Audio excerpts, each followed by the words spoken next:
حضرت عبد القادر جیلانی رضی اللہ تعالیٰ عنہ بڑی شان کے مالک تھے۔ آپ پیدا ہوتے ہی شریعت کے پابند بن گئے۔ آپ کو اللہ رب العزت نے کمال درجے کا مقام اور مرتبہ عطا فرمایا تھا۔ آپ رضی اللہ تعالیٰ عنہ کی بے شمار کرامتیں ہیں۔ آپ کو اللہ رب العزت نے جس طرح نبی پاک علیہ السلام کو انبیاء کی جماعت میں اللہ نے مقام اور مرتبے عطا فرمائے، بلا تشبیہ اسی طرح اللہ نے اولیاء کی جماعت میں عبد القادر جیلانی کو مرتبے اور مقام عطا فرمایا ہے۔ بڑی شانوں کے مالک ہے۔ خدا کا شکر ہے کہ اولیاء میں ملا تو غوث پاک ہمیں ملا ہے، غوث پاک کا دامن ملا ہے، اسی لیے غوث پاک سے ٹوٹ کے محبت کیا کرو۔ آپ ہر طرح سے، ہر جانب سے بے مثل و بے مثال ہے۔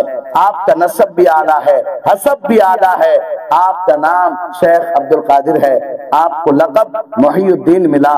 آپ یکم رمضان المبارک 500 ہجری میں آپ کی ولادت باسعادت ہوتی ہے، 500 ہجری کے اندر، اور آپ رضی اللہ تعالیٰ عنہ کو اللہ رب العزت نے بڑے مقام اور مرتبے عطا فرمائے تھے۔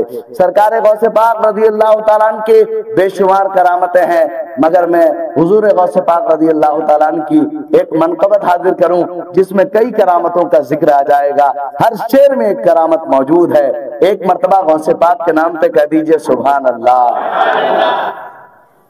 چاند ستاروں سے بڑھ کر ہے ذرہ غوث اعظم کا، چاند ستاروں سے بڑھ کر ہے ذرہ غوث اعظم کا،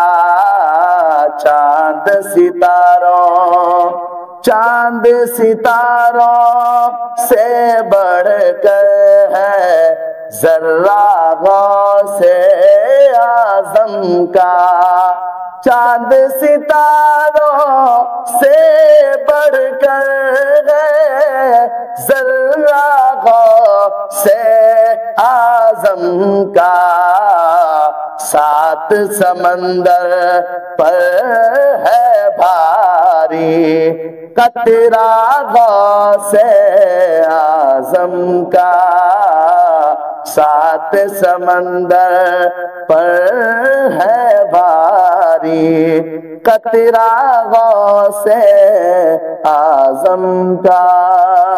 اور یہ شعر بھی واقعات کی روشنی میں ملاحظہ فرمائے۔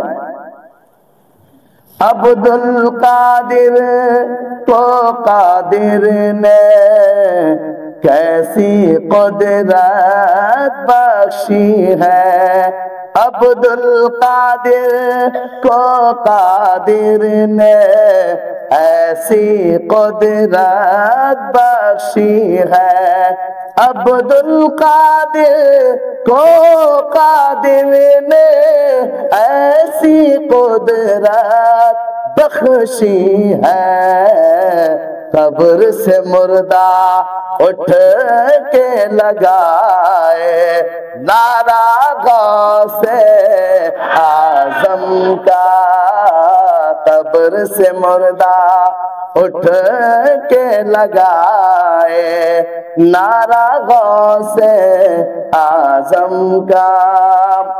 سرکار غوث پاک کی صرف کرامتوں کو سننے سے کام نہیں چلے گا، بلکہ آپ کی اس سے زیادہ اہم ہے سیرت پر عمل کرنا، سیرت غوث پاک پر عمل کرنا۔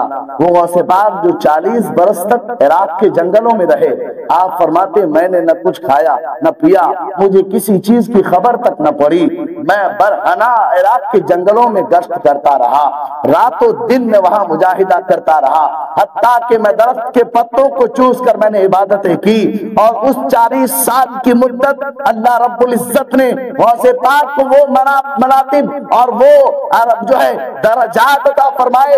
غوث پاک فرماتے ہیں اس کے بعد کا حال یہ ہوا، زمین دیکھتا تھا تحت الثری نظر آتا تھا، آسمان دیکھتا تھا، عرش کے پایوں کو دیکھتا تھا، لوح و قلم کو دیکھتا تھا، تختی پر جو لکھا تھا وہ سب کچھ میری نگاہوں میں آ جاتا تھا۔